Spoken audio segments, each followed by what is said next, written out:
오늘 말씀은 사무엘상 3장 1절부터 10절까지의 말씀입니다.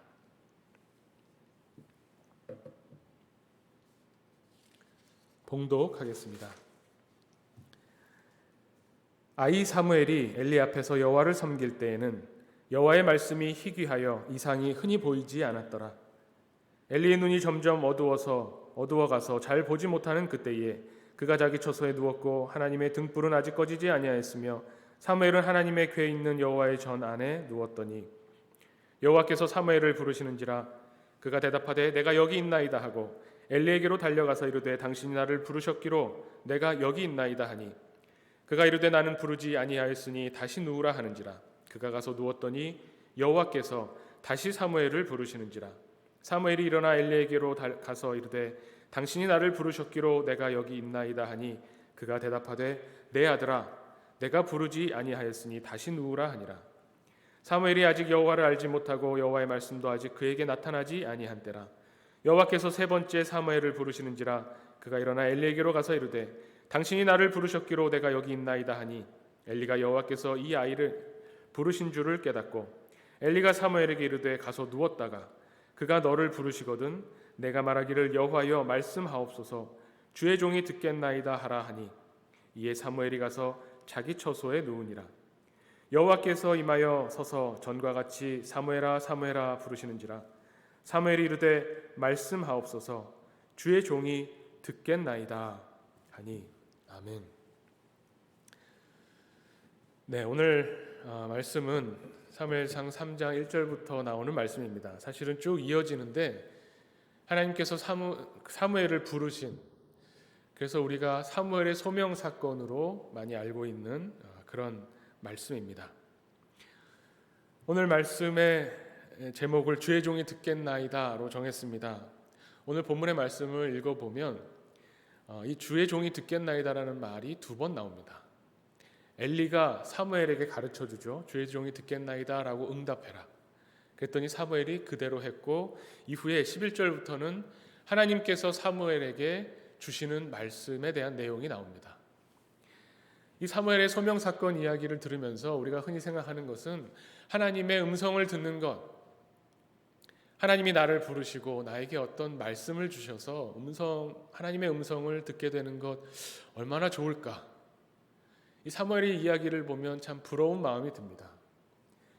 어린아이 사무엘인데 아직도 하나님과 어떤 그 직접적인 소통이 없었던 때에, 아직 사무엘이 하나님을 알지 못할 때에 하나님께서 먼저 사무엘을 부르시고 사무엘이 그 음성을 듣고 대답했던 이야기입니다. 참 아름다운 이야기인데 이 이야기를 부러워하다가 오해하면 안 되는 점이 있습니다. 만약에 우리가 비몽사몽간에 꿈결에 어떤 음성을 들었다면 그 음성이 이게 하나님의 음성이구나 라고 생각한다면 좀 문제가 있다는 겁니다. 성경에 이렇게 사무엘의 소명 사건 이야기가 기록되어 있는데 이것이 어떻게 보면 하나님이 정말 사무엘의 귀에 대고 어떤 이때는 그러면 히브리어였겠죠. 히브리어로 말씀하셨을까? 지금 우리가 기도한다면 우리 귀에 대고 하나님께서 한국말로 우리에게 말씀을 주실까? 그렇지는 않습니다. 하나님은 그렇게 활동하시고 역사하시지 않죠. 사람의 음성, 귀에 들리는 사람의 음성으로 말씀하시지 않습니다. 이 오해에 대해서 아주 유명한 이야기가 있습니다. 미국에 아주 이름 있는 신학대학원에 이제 학생을 뽑으려고 이제 그 입시 전형이 있겠죠. 거기에 그 신대원 교수님들이 앉아 있고 이제 신학생들이 면접을 왔습니다. 근데 그 중에 한 신학생이 뭐라고 면접에서 이야기하냐면 교수님들 사실 저는 면접 볼 필요가 없습니다. 제가 기도하던 와중에 하나님의 음성을 들었는데 하나님께서 이 신학대학원에 가라고 하셔서 제가 왔습니다. 그러니 저는 합격입니다. 이런 식으로 이야기하는 거예요. 이거 미국에 있는 대학원에서 실제로 있었던 이야기라고 제가 들었습니다. 교수님들이 어떻게 했겠습니까? 일단 학생을 내보내고 교수님들이 회의를 했습니다. 이 학생을 어떻게 해야 되나? 다시 학생을 불러서 결정을 통보했는데 자네는 하나님의 음성을 들어서 신학교에 왔다고 하는데 우리는 하나님 음성을 못 들어서 안 되겠네. 그러면서 이 학생을 돌려보냈다고 합니다. 하나님의 음성을 듣는데 그렇게 나에게 유리한 대로 내가 원하는 것을 하나님이 들어주신다는 음성을 듣는 것 굉장히 조심해야 되는 일입니다. 하나님께서 성경 말씀을 통해서 이미 하나님의 뜻을 우리에게 알려주셨고, 더 분명한 것은 보이지 않는 하나님이 이 세상에 보이는 육신으로 오셔서 하나님의 사랑이 어떠하신 것을 확증해 주셨다는 겁니다. 그것이 바로 예수 그리스도고, 예수 그리스도의 십자가 사건과 부활 사건입니다. 우리가 이것을 보면 하나님이 우리에게 원하시는 분명한 뜻을 예수 그리스도를 통해서 알게 됩니다. 또 성경 말씀을 통해서 그 메시지를 들을 수 있습니다. 오늘 이야기도 사무엘이 하나님이 부르셔서 이제 선지자의 삶을 살아가고 사무엘은 이때부터 하나님의 사람이 됐구나 라는 것도 있는데, 더 중요한 것은 우리에게 주시는 이 메시지를 살펴본다면 저는 오늘 이 말씀을 통해서 우리가 하나님의 말씀을 듣는다고 하는 것이 과연 무슨 의미인가를 생각해 보고자 합니다. 주의 종이, 주의 아들이, 주의 딸이 하나님의 말씀을, 주님의 말씀을 듣겠습니다 라고 할 때에 그 의미가 무엇인가 하는 겁니다. 단순히 귀에 들리는 음성을 들었기 때문에 내가 귀가 먹지 않고 그 말씀이, 그 음성이 들립니다 라는 의미로 주의 말씀을 주의 종이 듣겠습니다 라고 말한 것은 아닐 겁니다. 우리가 자녀들에게, 우리 부모님들이 자녀들에게, 혹은 우리가 부모님들에게 들은 이야기들이 있죠. 우리가 자녀들에게 얘야 지금 빨리 가서 이제 자라, 내일을 위해서 자라. 그러면 네 제가 들었습니다 이러면 자라는 그 목소리가 들렸기 때문에 네 알겠습니다 하는 게 아니죠. 들어가서 자야 그 말을 듣는 거죠. 얘야 말 좀 들어라. 부모님이 이렇게 이야기할 때 그 말 좀 들어라는 지금 내 목소리가 들리냐 안 들리냐 이것을 말하는 것이 아니라 부모님이 말씀하신 그 내용을 행하느냐 안 하느냐에 달려 있는 거죠. 오늘 사무엘의 소명 이야기도 그와 같습니다. 오늘 본문의 말씀을 가만히 보면 하나님이 주시는 말씀을 듣겠습니다라고 하는, 주님의 종이 주님의 말씀을 듣겠습니다라고 말하는 사람이 두 명이 나오죠. 엘리와 사무엘 두 명이 나옵니다.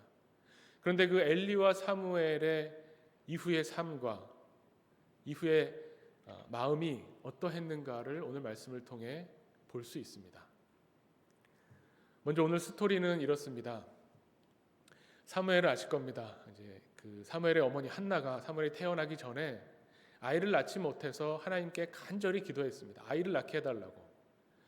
그런데 마침 그 성소에 와서 기도하고 있는 한나를 엘리 제사장이 봅니다. 엘리가 대제사장이었고 이 엘리라는 사람은 당시에 이스라엘의 사사였습니다.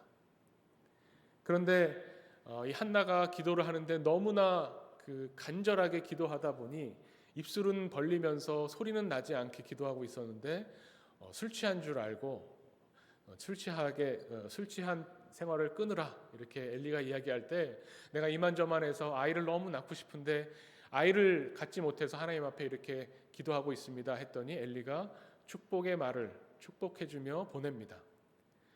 그리고 이후에 사무엘을 갖게 되고 이 사무엘을 하나님께 바치겠다고 기도하고 이 사무엘이 젖을 떼자마자 엘리의 집에 보내서 엘리를 통해서 하나님의 사람으로 이제 자라납니다. 그러다가 오늘 사건은 이 사무엘이 12살쯤 됐을 때 일어났던 일입니다. 오늘 본문 이야기를 보면 아주 그 독특한 표현으로 오늘 본문을 시작합니다. 사무엘이 아이일 때, 12살 때, 사무엘이 직접적인 하나님 체험을 하던 이때에는 어떤 시기냐면, 어떤 때냐면 하나님의 말씀이 희귀하여서 이상이 흔히 보이지 않았던 때다라고 말씀합니다. 이 말씀이 굉장히 중요합니다. 이 사무엘의 소명 이야기를 보면 사무엘이 하나님으로부터 부르심을 받고 사무엘이 하나님의 말씀을 듣겠습니다 하고 그 이후부터 사무엘의 삶이 하나님의 말씀을 듣고 따르고 행하는 그런 삶으로 나아가는데, 이 사무엘이 살았던 시대는 어떻게 보면 사사시대와 또 이후에 이스라엘 왕이 서는 왕정시대가 중간에 있는, 겹쳐져 있는 그런 시대를 사무엘이 살았다는 겁니다. 사사시대는 구약 성경을 공부해 보신 분들은 아실 겁니다. 여호수아가 이스라엘 백성을 이끌어서 가나안 땅에 들어가고 난 이후에 가나안 땅을 차지하고 거기에서 하나님의 백성으로 살아가려고 애를 쓰고 있지만 남아있는 다른 민족들이 있어서 여호수아가 죽고 난 이후에는 이 사사 시대를 통해서 여러 민족으로부터 괴로움을 당하던 그런 때였습니다. 여호수아처럼 분명하고 강력한 지도자가 없었기 때문에 이 사사 시대를 특징 짓는 말이 뭐냐면 사사기 마지막 부분에 21장 25절에 이렇게 기록되어 있습니다. 그때에 이스라엘에 왕이 없으므로 사람들이 각기 자기의 소견에 옳은 대로 행하였더라. 하나님의 뜻을 보여주고 하나님의 뜻을 가르쳐주는 강력한 지도자가 없었던 이스라엘은 이 본문엔 그러죠. 이스라엘에 왕이 없었기 때문에 사람들이 자기 소견에 옳은 대로 자기가 옳다고 생각하는 대로 행동하며 살았다. 이것을 다른 말로 하면 굉장히 혼란스러웠다라고 하는 말과도 비슷할 겁니다. 또 오늘 사무엘의 이야기가 비로소 시작되는 사무엘의 때에도 여호와의 말씀이 희귀하였다. 하나님의 말씀을 제대로 듣고 이행하는 사람이 거의 없었다는 말이죠.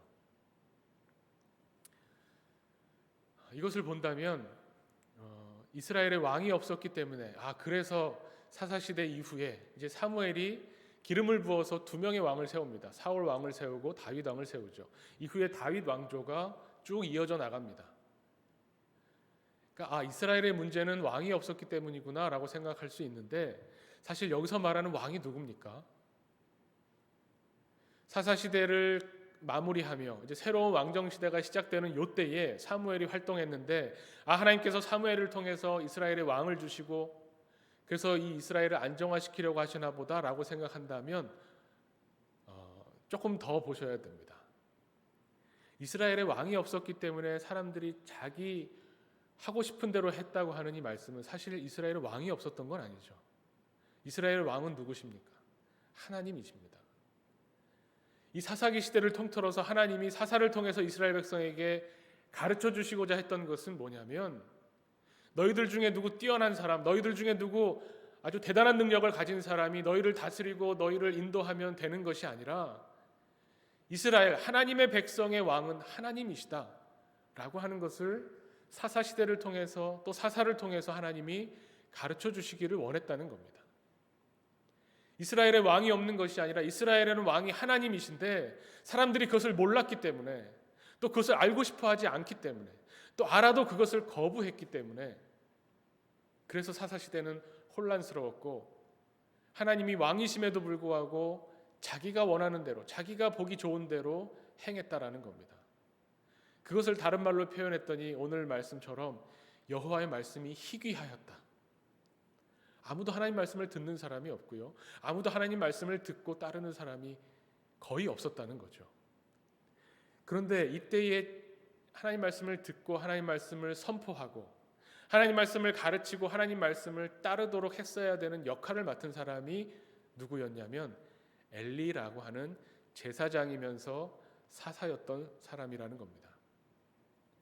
그래서 오늘 사무엘의 이 소명 사건에서는 엘리와 사무엘이 어떻게 보면 대조돼서 나옵니다. 사무엘의 소명 사건이어서 사무엘만 중요하고 이제 엘리는 낡은 어떤 그 전시대 사람이고 엘리를 하나님께서 버리고 사무엘로 교체하시는 엘리와 사무엘이 교체되는 교체의 이야기인가 보다라고 볼 것이 아니라 하나님께서 이 사무엘을 통해서 말씀을 주시는데 그 말씀이 뭐냐면 엘리에게 향한 말씀이었다는 겁니다. 이게 참 놀라운 말씀입니다. 하나님이 이렇게 사무엘을 부르셔서 엘리는 이제 쓸모없다. 이제 네가 나가서 이스라엘 백성을 다스려라. 이런 말씀이 아니고요. 엘리에게 주시는 말씀을 하나님께서 사무엘을 통해서 말씀하신 겁니다. 그러니까 엘리와 사무엘 어떻게 보면 이 하나님의 부르심, 하나님이 말씀을 주시는데 이 직접적인 말씀을 들어야 되는 대상은 엘리였고 그 말씀을 전달하는 사람이 사무엘이 된 겁니다. 그래서 오늘 본문은 엘리와 사무엘을 같이 봐야 됩니다. 하나님께서 엘리에게 어떻게 보면 직접적으로 말씀하셨죠. 엘리가 50대에 사사가 됐습니다. 그리고 엘리가 죽을 때에 98세였다고 기록되어 있습니다. 40년 동안을 사사로 활동하면서 처음 50대에 하나님을 만나고 하나님의 말씀을 듣고 그 하나님의 말씀대로 이스라엘을 다스렸을 겁니다. 그랬으니까 사사라고 이렇게 성경에서 인정이 되었겠죠. 그때는 하나님의 말씀을 직접 듣고 하나님의 말씀을 따랐을 텐데 점점 나이가 들면서 또 성경에 나와 있는 이야기를 보면 엘리의 두 아들이 점점 성장합니다. 그러면서 이 엘리의 두 아들이 제사장으로서 역할을 하는데 이스라엘의 지도자인 거죠. 종교 지도자이면서 이스라엘을 인도해 가는데 이 두 아들이 문제가 있었습니다. 하나님의 제사를 멸시했다고 기록되어 있습니다. 하나님께 제사 드리는 것, 하나님의 말씀을 따르는 것을 별로 중요하게 여기지 않았다는 겁니다. 중요하게 여기지 않았을 정도가 아니라 비웃었다는 거죠. 아버지가 저렇게 하나님 말씀을 따라서 그 말씀을 전하고 가르치고 하나님의 백성을 하나님의 뜻대로 인도하려고 하는 그 모든 일들을 우습게 여겼다는 겁니다. 그런데 엘리가 이 두 아들을 너무 사랑한 나머지 이 두 아들을 올바르게 교육하지 못했습니다. 그러니 점점 하나님의 말씀을 따르는 일에 소홀해졌고요. 하나님 말씀보다 아들이 더 중요해지면서 그러면서 오늘 이 사무엘 3장 바로 앞부분에 보면 하나님의 사람이 엘리에게 와서 하나님 말씀을 전합니다. 그 말씀이 어떻게 보면 참 무서운 말씀입니다. 잠깐 그 말씀을 보면 사무엘서 2장 29절에 하나님의 사람을 통해서 엘리에게 하나님이 이렇게 말씀합니다. 내 아들들을 나보다 더 중히 여겨 내 백성 이스라엘이 드리는 가장 좋은 것으로 너희들을 살찌게 하느냐. 엘리의 잘못은 하나님보다 아들을 더 중요하게 여겼다는 겁니다. 그러면서 하나님 말씀을 듣는다는 것이 무슨 의미인가를 가르쳐 주시는데 30절 마지막 부분에 보면 이렇게 나옵니다. 나를 존중히 여기는 자를 내가 존중히 여기고 나를 멸시하는 자를 내가 경멸하리라. 참 두려운 말씀입니다. 성경 말씀을 통해서 하나님이 우리에게 하나님을 보여주시는데 하나님을 알려주시는데 하나님이 우리에게 요청하시는 것이 무엇이냐? 이 세상에 그 무엇보다도 하나님을 중요하게 여기라는 겁니다. 그것을 다르게 표현하면 하나님을 마음과 뜻과 힘을 다하여서 목숨을 다하여서 하나님을 사랑하라는 겁니다. 하나님은 우리에게 그것을 일관되게 요청하십니다.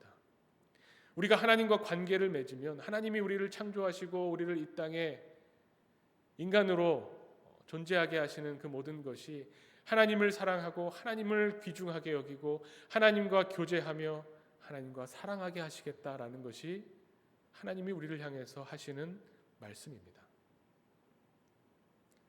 그런데 이 엘리 제사장은, 이 엘리 사사는 그 말씀을 듣고도 바뀌지 못했습니다. 이제 또 하나님이 사무엘을 부르셔서 엘리에게 이 말씀을 주십니다. 오늘 우리가 10절까지 읽었는데 그 이후에 나오는 말씀은 뭐냐면 이제 장차 엘리 집안이 어떻게 될 것인가를 하나님께서 사무엘에게 말씀해 주십니다. 엘리가 그 이야기를 듣고 그래 알았다.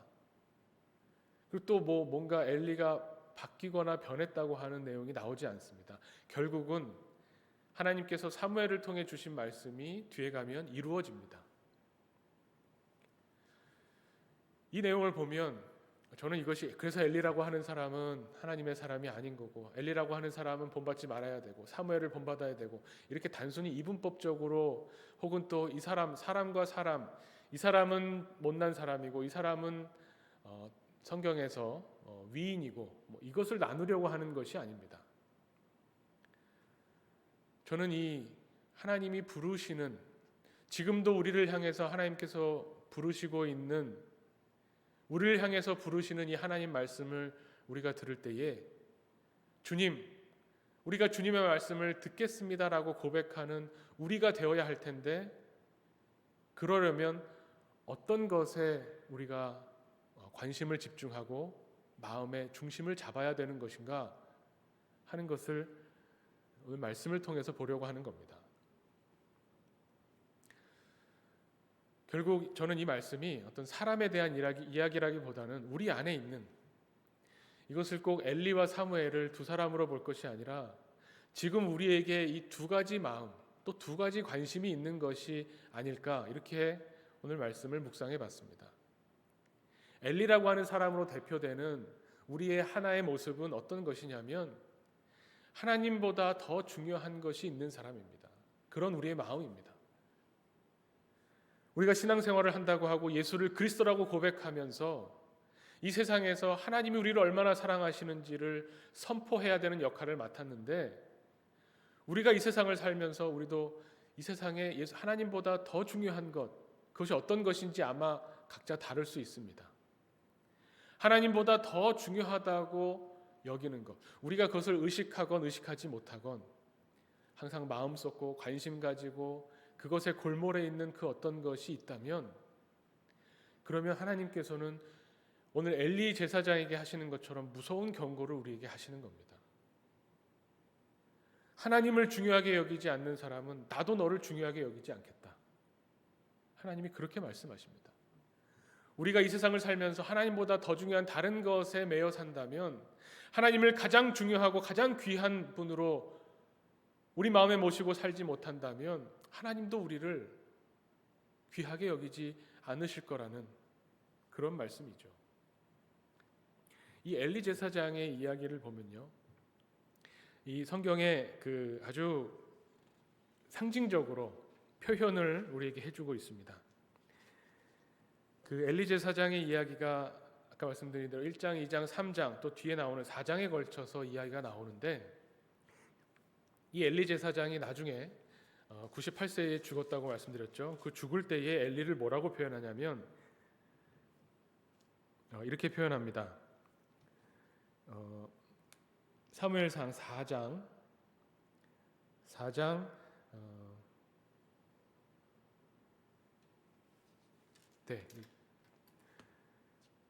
18절이네요. 네. 제가 적어놓고 빨리 못 찾았습니다.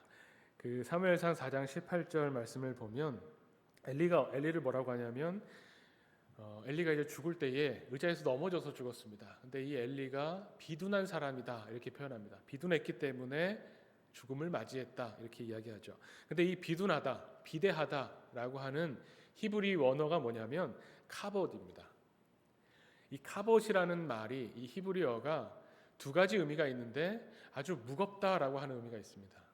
아주 무겁다라는 의미가 있기 때문에 또 하나의 의미는 뭐냐면 아주 중요하다, 아주 영광스러운, 아주 귀중한, 아주 중요한이라는 의미가 있고, 또 하나가 아주 물리적으로 무겁다라고 하는 의미가 있습니다. 엘리 제사장의 죽음에 대해서 엘리를 묘사하면서 성경이 엘리가 의자 뒤로 넘어져서 죽은 것은 이 사람이 카봇했기 때문에, 아주 무거웠기 때문에 그렇다라고 말씀하는데, 또 한편으로는 이 무겁다라는 말이 아까 중요하다라는 말이 있었다고 그랬죠. 하나님을 중요하게 여기지 않고 다른 것을 중요하게 여겼기 때문에, 꼭 몸무게를 말하는 것이 아닙니다.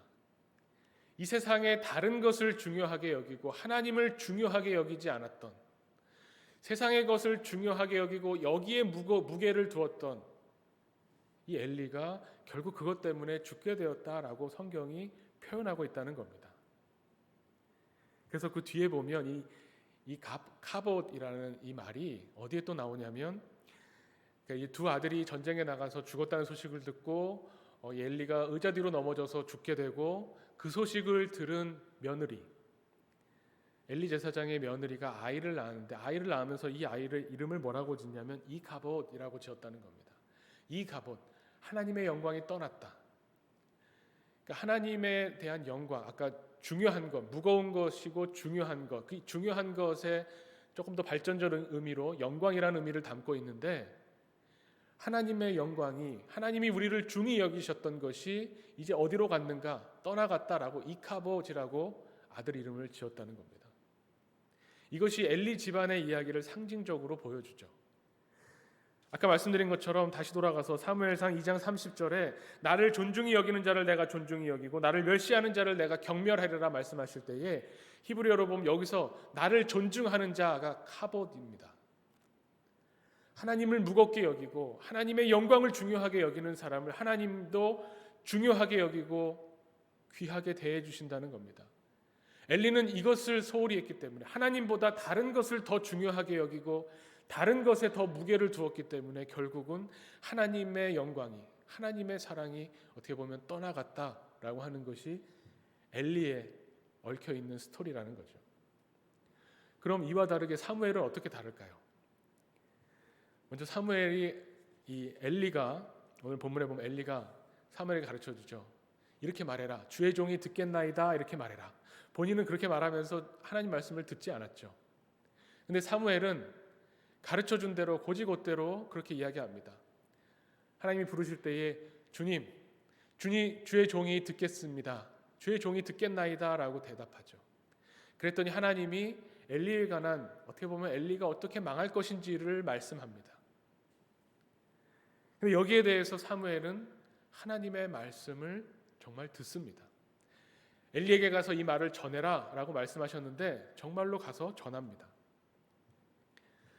사실 이 조금만 생각해 보면 사무엘이 이 말을 어떻게, 이 하나님 말씀을 도대체 어떻게 엘리에게 전했을까?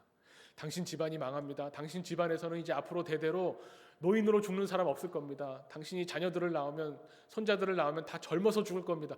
정말 끔찍한 저주의 말이죠. 듣기도 읽기도 힘든 이 말을 세상에 12살까지 키워줬습니다. 저 떼고 나서 한 10년을 가르쳐주고 돌봐주고 키워준, 어떻게 보면 아버지 같은 그런 엘리에게 가서 당신이 이제 망할 것이고 당신 집안이 다 망했고 하나님의 뜻이, 하나님의 사랑이 당신에게서 떠났습니다라는 말을 전해야 되는 겁니다. 인간적으로는 정말 도저히 이 말을 할 수 없습니다. 이 말을 전하는 것이 도리가 아닙니다. 인간적인 도리가 아니죠. 그렇지만 사무엘은 하나님의 말씀이기 때문에 이 말씀을 정말 듣습니다. 이 말씀을 따른다는 말입니다. 18절 말씀에 보면, 3장 18절 말씀에 보면 사무엘이 그것은 하나님이 그에게 주신 말씀입니다. 그것을 그에게 자세히 말하고 조금도 숨기지 아니하였다. 이렇게 이야기합니다. 모르겠습니다. 아이라서 순진해서 그런지 모르겠지만 하나님이 하라고 하시니 나는 한다. 조금도 숨기지 않고 하나님이 주신 그대로 엘리에게 가서 전했다는 겁니다. 사무엘의 이러한 태도는 이후에도 계속됩니다. 사무엘도 아들을 잘 못 키웠어요. 아마 엘리로부터 교육받고 자라서 그런지 그런 면에서 보면 엘리가 사사로서는, 그러니까 이스라엘의 지도자로서는 나쁘지 않았습니다. 그러니까 40년 동안이나 사사를 했겠죠. 그래서 이스라엘을 다스리는 것은 사무엘도 아주 잘 다스렸습니다. 엘리에게 좋은 것을 많이 배웠습니다. 사무엘이 그런 이야기를 하죠. 이스라엘 백성을 향해서 이제 말년에 내가 너희들을 향해서 기도하기를 쉬는 죄를 범하지 않았다. 이렇게 말합니다. 참 굉장히 감동스러운 말입니다. 이스라엘의 지도자로서 이스라엘 백성을 위해서 기도하는 것을 쉬는 죄를 범하지 않았다고 고백하는데, 문제는 이스라엘을 공동체를 위해서 기도하는 것을 쉬는 게 죄라는 걸 어떻게 알았을까요? 엘리에게 배웠겠죠. 엘리를 통해서 많은 훌륭한 신앙인으로 자랄 수 있는, 또 지도자로 자랄 수 있는 교육을 받았습니다. 그런데 엘리가 약했던 것에 그래서 사무엘도 약한가 봅니다. 엘리가 두 아들을 하나님보다 귀중하게 여겨서 제대로 훈육하지 못하고 교육하지 못해서 그 집안에 문제가 생겼는데, 사무엘도 두 아들이 있었는데, 그래서 그 두 아들을 자기 이후에 사사로 세웠는데 문제가 많이 생긴 겁니다. 그런데 사무엘과 엘리의 차이는 뭐냐면, 장로들이 사무엘에게 와서 막 탄원을 합니다. 당신은 우리를 잘 다스렸지만 당신의 두 아들은 믿을 수가 없습니다. 당신의 두 아들의 판결은 뭔가 이상합니다. 막 와서 얘기하니까 어떻게 합니까? 못 들은 척 할 수도 있었는데 사무엘은 먼저 하나님께 기도합니다. 하나님의 뜻을 묻습니다. 하나님의 뜻은 근데 어디에 있었냐면, 두 아들 말고 내가 이제 그런 왕을 세워주겠다. 그래서 사울에게 기름 붓죠. 이 부분도 인간적으로 생각하면 참 어려운 일입니다. 당연히 내 아들들이 내 이후에 이스라엘의 지도자가 되어서 이스라엘을 다스리면 좋겠는데, 인간적으로는 그런 마음이 있었을 텐데, 근데 하나님의 뜻이 두 아들을 말고 사울을 세워서 왕으로 삼으시겠다는 하나님의 뜻에 순종합니다. 이것이 사무엘이 오늘 어렸을 때 하나님의 부르심을 받고 하나님의 말씀을 듣고 주의 종이 듣겠나이다 라고 했던 이 사무엘의 태도와 자세가 평생 삶으로 나타났다는 겁니다. 자기 아들 문제에 있어서도. 그렇다면 사무엘은 결코 살면서 하나님보다 더 중요한 것을 두지 않았다는 겁니다. 이것이 중요합니다. 성경은 오늘 우리에게 이것을 묻고 있습니다. 당신에게 하나님보다 중요한 것이 있습니까? 당신이 내가 주님의 말씀을 듣겠습니다. 내가 성경 말씀을 듣겠습니다. 하나님의 뜻을 이루어드리겠습니다. 라고 고백하는 그 마음의 소망이 있느냐 하는 겁니다. 주님의 말씀을 듣는 것은 쉬운 일이 아닙니다. 제가 아까 우리에게 엘리의 모습도 있고 엘리의 마음도 있고 사무엘의 마음도 있다고 제 자신을 보면서 그렇게 표현을 했는데, 우리는 하나님의 자녀가 되어서 이제 예수 그리스도의 제자로 세상에 살면서 예수님이 가르쳐 주신 대로 하나님이 우리를 얼마나 사랑하시는지 우리를 향한 하나님의 구원을 세상에 드러내기를 원하면서도 다른 한편으로 하나님보다 더 중요한 어떤 것을 놓고 싶어 하지 않는 그런 마음이 있다는 겁니다. 하나님은 명백하게 말씀하십니다. 나를 존중히 여기는 자를 내가 존중히 여기고 나를 가볍게 여기는 사람을 나도 경멸한다. 하나님이 우리에게 요구하시는 것은 내가 너희의 하나님이 되겠다는 말씀입니다. 하나님이 우리의 하나님이 되시는데 어떻게 우리가 하나님보다 더 중요하게 붙잡고 있는 다른 것이 있을 수 있겠습니까? 우리의 마음에 소망이 있어야 합니다. 내가 하나님의 말씀을 듣겠습니다. 내가 하나님보다 더 중요한 것이 없기 때문에 나의 마지막 행동의 결정은 하나님의 뜻에 따라서 하나님이 원하시는 대로 내가 살겠습니다. 우리에게 이 소망이 있기를 원합니다. 지금 당장 안 돼도 괜찮습니다. 지금 주님보다 더 커 보이는 세상에 어떤 것이 있더라도 그것이 자녀이든 내가 이뤄낸 업적이든 내 직업이든 내 재산이든 그 무엇이든 주님보다 더 커 보이는 이것이 점점 작아 보이는 그런 길을 걷겠다고 하는 마음의 중심이 우리에게 있기를 간절히 원합니다. 하나님이 우리를 부르시고 하나님이 우리에게 예수 그리스도를 통해서 구원을 베풀어 주시는 이것은 우리를 살리시기 위해서, 우리의 생명이 어디에 있는지를 알려주시기 위해서 우리를 부르십니다. 하나님보다 더 중요한 것은 없다. 하나님의 말씀을 듣겠다고 나선다면 하나님이 우리를 귀하게 여겨주시고 우리가 세상에서 어떠한 고난을 받든지 어떠한 괴로움과 어려움을 겪고 있든지 우리가 세상에서 그 누구도 의지할 수 없는 그때에도 우리가 주님을 가장 귀히 여기며 주님이 우리를 가장 귀히 여겨서 예수 그리스도가 십자가의 죽으심으로 우리를 살려내시는, 우리의 생명을 구원해내시는 하나님의 역사하심을 고백하게 만드시는 그 하나님의 계획을 우리가 바라보기를 원하신다는 겁니다. 하나님이 우리를 향해서 말씀하시는 이 말씀을 우리 하나교회 공동체가 모두 입을 모아서 이렇게 고백하기를 원합니다. 주님의 말씀을 듣겠습니다. 주의 종들이 듣겠습니다. 이렇게 고백하는 우리 하나교회 공동체 되기를 간절히 축원합니다. 함께 기도하겠습니다. 하나님 아버지 감사합니다.